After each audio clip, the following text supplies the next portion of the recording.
ખ્રિસ્તી આપ સર્વને પ્રેમી સલામ. આજે લેન્ટનો 7મો દિવસ અને નિયુક્ત શાસ્ત્ર પાઠ છે લુકની લખેલી સુવાર્તા, તેનો 11મો અધ્યાય અને 14 થી 26. પ્રભુનું વચન અહીં આ પ્રમાણે લખેલું છે. તે એક મૂંગા દુષ્ટાત્માને કાઢતા હતા. તે દુષ્ટાત્મા નીકળ્યા પછી તે મૂંગો માણસ બોલ્યો, તેથી લોકો નવાઈ પામ્યા. પણ તેઓમાંના કેટલાયે કહ્યું કે દુષ્ટાત્માઓનો સરદાર બાલજબૂલની મદદથી તે દુષ્ટાત્માઓને કાઢે છે. બીજાઓએ તેમનું પરીક્ષણ કરતા તેમની પાસે આકાશમાંથી નિશાની માંગી. પણ તેઓનો વિચાર જાણીને તેમણે તેઓને કહ્યું, જો કોઈ રાજ્યમાં ફૂટ પડે તે ઉજ્જડ થાય છે, અને ઘરમાં ફૂટ પડે તો તે પડી જાય છે. જો શૈતાન પોતાની સામો થયેલો હોય તો તેનું રાજ્ય કેમ નભે? કેમ કે તમે કહો છો કે બાલજબૂલની મદદથી હું દુષ્ટાત્માઓને કાઢું છું. જો હું બાલજબૂલની મદદથી દુષ્ટાત્માઓને કાઢું છું તો તમારા દીકરાઓ કોનાથી કાઢે છે? માટે તેઓ તમારા ન્યાયાધીશ થશે.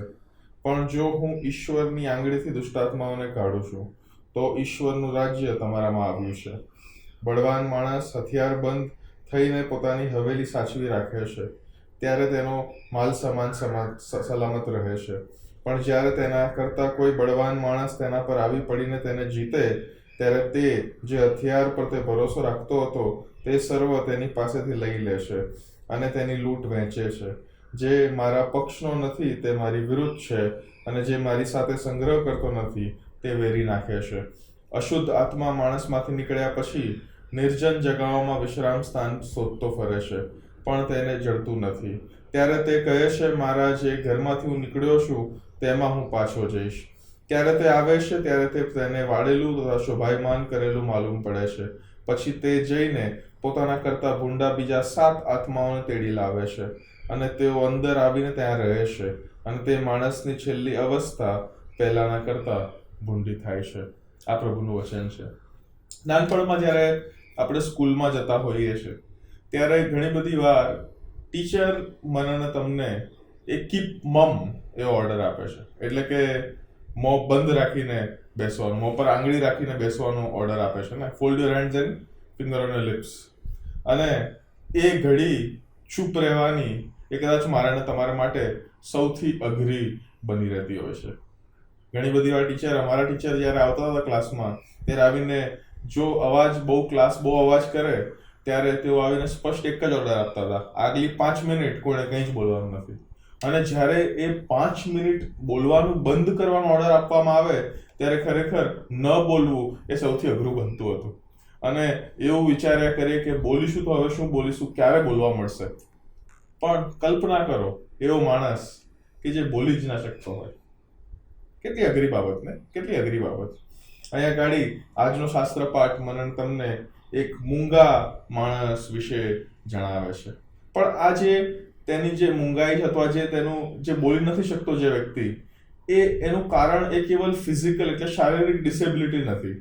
પણ ડોક્ટર લુક જે એક ફિઝિશિયન હતા પોતે, તેઓ એને સ્પષ્ટતાના ધોરણે કહે છે કે તે એ દુષ્ટાત્માને કારણે તે મૂંગો થયો હતો. ઇટ ઇઝ વેરી સ્પેસિફિક કે ફિઝિકલ રીઝન નથી, but there is a spiritual reason behind it. હવે એવું નથી કે લુક અહીંયા ગાડી આ કહેવાથી મને તમને એમ કહી રહ્યો છે કે દરેક બીમારી, દરેક આપણામાં જે ઉણપો છે એ દુષ્ટાત્મા અથવા એવી આત્મિક કેટેગરીની જ છે. આગળ પણ આપણે જોઈએ છીએ અને આગળ પણ જોઈશું કે પ્રભુ ઈસુ ખ્રિસ્ત અવારનવાર એ ફિઝિકલી ડિસેબલ્ડ લોકોને હીલ કરે છે, સાજા કરે છે. એમાં કંઈ જ અલગ વાત નથી. અને શારીરિક ડિસેબિલિટી એ આત્મિક કારણથી હોય છે એવું નથી હોતું. પણ અહીંયા ગાડી આ બનાવની અંદર સ્પેસિફિકલી એ આત્મિક કારણ આપવામાં આવેલું છે કે તેનામાં દુષ્ટાત્મા હતો અને તે દુષ્ટાત્માને કારણે તે મૂંગો થઈ ગયો હતો. અને અહીંયા ગાડી પ્રભુ ઈસુ ખ્રિસ્ત આવે છે અને મૂંગા દુષ્ટાત્માને કાઢે છે. As simple, as plane as it could બી. પણ એના પછી જે વાત લખેલી છે તેમાંથી મારે તમારે ઘણું બધું શીખવાનું રહ્યું. 2 ગ્રુપ અહીંયા આગળ બતાવવામાં આવેલા છે. 2 અલગ અલગ ગ્રુપ, 2 જૂથ. એ બંને ગ્રુપમાંનું એક ગ્રુપ એવું કહે છે ડાયરેક્ટ કે દુષ્ટાત્માઓના સરદાર બાલજબૂલની મદદથી તે એટલે કે ઈસુ દુષ્ટાત્માઓને કાઢે છે. સચ અ બિગ, કેટલો મોટો બ્લેમ, કેટલો મોટો આરોપ એ ખ્રિસ્ત ઈસુની ઓથોરિટી પર આ જૂથ કરી રહ્યું છે. Try to understand the intensity of it. અને ત્યારબાદ જે બીજું જૂથ છે તેઓ ઈસુનું પરીક્ષણ કરતા, એટલે ટુ ટેસ્ટ હિમ મોર, એ આકાશમાંથી નિશાની માંગે છે. આકાશમાંથી નિશાની માંગે છે. હવે આ મૂંગાને બોલતો કર્યો તો એ શું નિશાની નહોતી? તે બીજી નિશાની માંગે છે. બીજી નિશાની માંગે છે.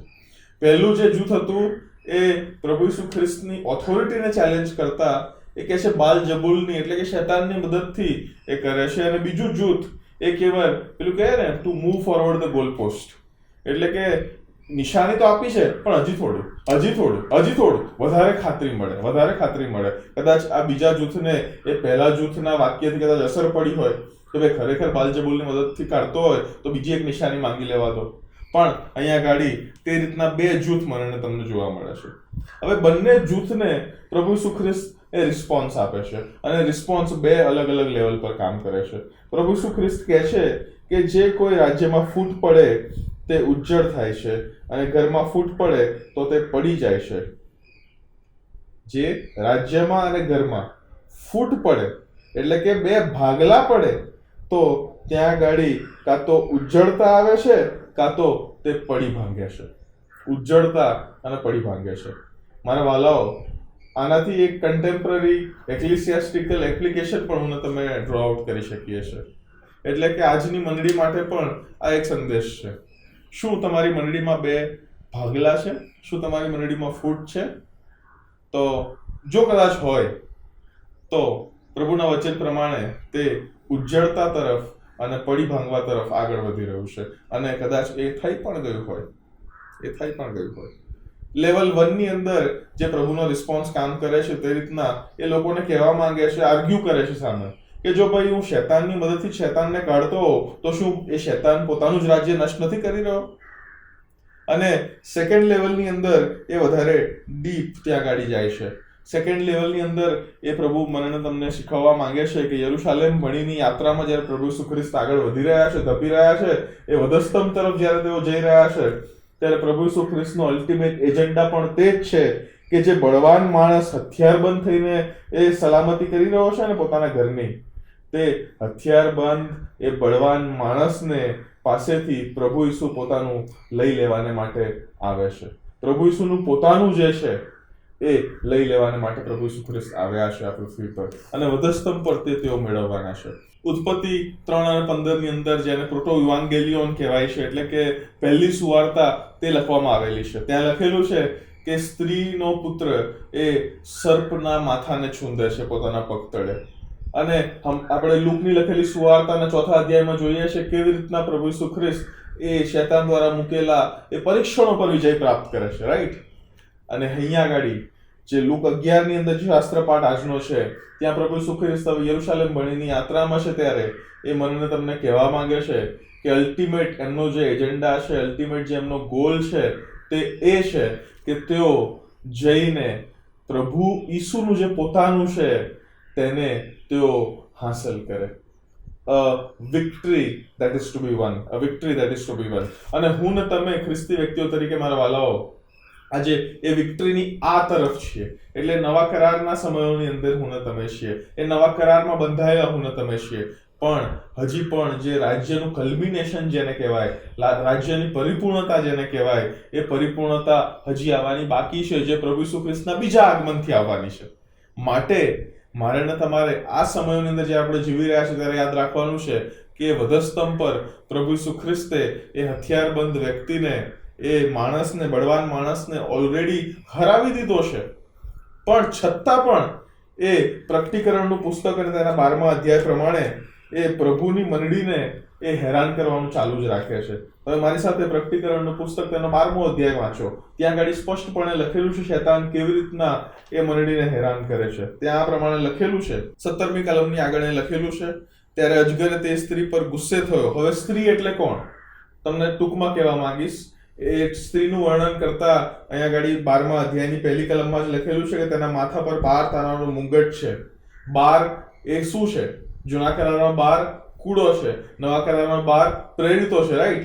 દેટ મીન્સ આ જે સ્ત્રી અહીંયા લખેલી છે તે સ્ત્રી ખરેખર મસીહાનો સમુદાય છે, ધ મસાયાનિક કમ્યુનિટી. એ જૂનો કરાર ને નવો કરાર બધાને આવરી લે. એટલે કે સ્ત્રી સિગ્નિફાઈઝ યુ એન્ડ મી, ક્રિશ્ચિયન્સ. એટલે તે સ્ત્રી પર ગુસ્સે થયો, એટલે અજગર એટલે શૈતાન સ્ત્રી પર એ ગુસ્સે થાય છે, અને તેના બાકીના સંતાન એટલે જેઓ ઈશ્વરની આજ્ઞા પાડે છે અને જેઓ ઈસુની સાક્ષીને વળગી રહે છે, તેઓની સાથે તે લડવાને ચાલી નીકળ્યો અને તે સમુદ્રની રેતી પર ઉભો રહ્યો.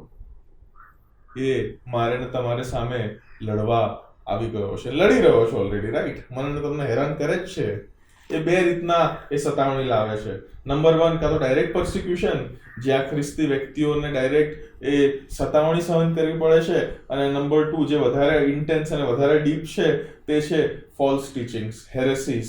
એ ખોટા શિક્ષણો, ખોટા પ્રબોધકો દ્વારા એ મંડળીને આજે હેરાન કરી રહ્યો છે.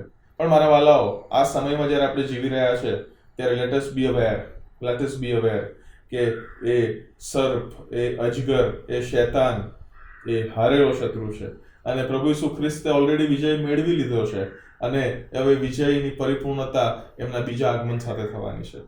જ્યારે આ વસ્તુ હું ને તમે સમજીશું ત્યારે મને તમને ખરા અર્થમાં એ મસીહની જે એકતા છે તેનો અર્થ સમજમાં આવશે, અને ત્યારે જ હું ને તમે એ રાજ્ય જેવા અને એ ઘર જેવા બનીશું જેમાં ફૂટ ના હોય, અને ત્યારે આપણે ઉજ્જળતા અને પડી ભાંગવાથી દૂર થઈશું, રિસ્ટોર થઈશું. આપણામાં એક અલગ પ્રકારનું સમારકામ થશે. મારા વાલાઓ, ખ્રિસ્તને આપણે આવરી લઈએ, ખ્રિસ્તને આપણે આપણામાં લઈ લઈએ. આપણે જે ઘર આપણું જે છે હૃદય, તે હૃદયની અંદર આપણે પ્રભુને સ્થાન આપીએ, અને ત્યારે જ મારા વાલાઓ એ નીકાળેલા દુષ્ટાત્માને ફરી સાથ લઈ આવવાની તક નહીં મળે. જો એ કાઢીને એને સાફ અને સુથરું કરીને ખાલી રાખીશું ઈસુ વગરનું, તો એ વધારે સાથને લઈને આવશે, અને પહેલાની અવસ્થા કરતા વધારે ભૂંડી અવસ્થા થશે. એ મારે તમારે નથી થવા દેવાનું. Let us invite Christ. યરુશાલેમ ભણીની યાત્રાની અંદર પ્રભુ ઈસુ ખ્રિસ્ત મને તમને આજે શીખવી રહ્યા છે કે વાલાઓ, મારે ને તમારે પ્રભુ ઈસુ ખ્રિસ્તને આપણા હૃદયોમાં સ્થાન, આપણી મંડીમાં, આપણા ઘરમાં સ્થાન આપવાનું છે, કે જેથી કરીને જો ફૂટ પડેલી હોય તો એ ફૂટ દૂર થઈ જાય, જો ભાગલા થયા હોય તો એકતામાં હું તમે આગળ વધીએ, અને જો ક્યાંક સમારકામની જરૂર હોય, તિરાડો પડી ગઈ હોય, તો એ બધી તિરાડો એ ખ્રિસ્ત ઈસુ એ ભરી દે, અને મને તમને મસીહમાં જે એકતાનો આનંદ છે તે મને તમને પ્રભુ પ્રમાણે પ્રભુ ઈસુ આપ સર્વને આશીષ આપો. આમેન.